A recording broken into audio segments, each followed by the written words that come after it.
सन 1825 एक फ्रांसीसी रंगसाज Jean Baptiste jolly की नौकरानी घर की सफाई कर रही थी। मेज को झाड़ते समय अचानक उस पर रखा लैंप गिर गया। लैंप में भरा कैम्फीन मेज पोस्ट पर बिखर गया। उन दिनों लैंप में आसुतारपीन भरा जाता था, जिसे कैम्फीन कहा जाता था। अपनी गलती को छिपाने के लिए उसने कैम्फीन को कपड़े से पोंछना शुरू कर दिया।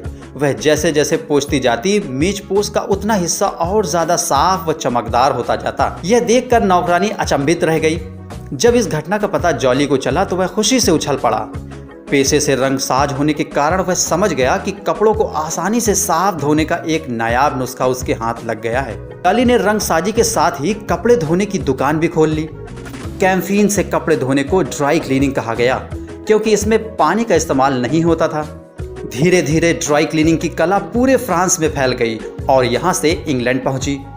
इंग्लैंड में इसे हाथों हाथ अपना लिया गया, क्योंकि वहाँ कपड़े धोने वालों की बहुत मांग थी।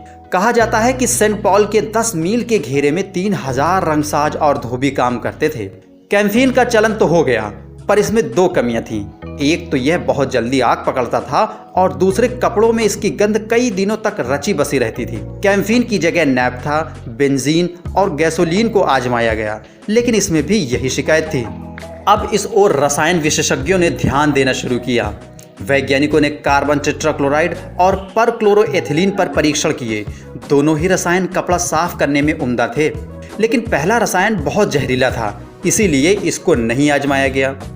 दूसरा रसायन आज दुनिया का सबसे लोकप्रिय कपड़े धोने वाला रसायन है। आज ड्राई क्लीनिंग से केवल कपड़े ही नहीं धोए जाते, बल्कि जानवरों की खाल, फर और चमड़े के बने वस्त्र, मोटी मोटी दरियों, कंबल आदि को साफ करने के लिए भी ड्राई क्लीनिंग का सहारा लिया जाता है। मैसाचुसेट्स में ड्राई क्लीनिंग से एक जिंदा हाथी को साफ किया गया। हुआ यह कि एक हाथी को प्रचार के लिए चटक गुलाबी रंग से रंग दिया गया। बाद में पानी से रंग साफ करने की कोशिश की गई तो रंग छूटा नहीं। मजबूर होकर हाथी के मालिक ने रंग छुड़ाने के लिए ड्राई क्लीनिंग की दुकान से संपर्क साधा। ड्राई क्लीनिंग ने हाथी को उसके पुराने रंग में पहुंचा दिया।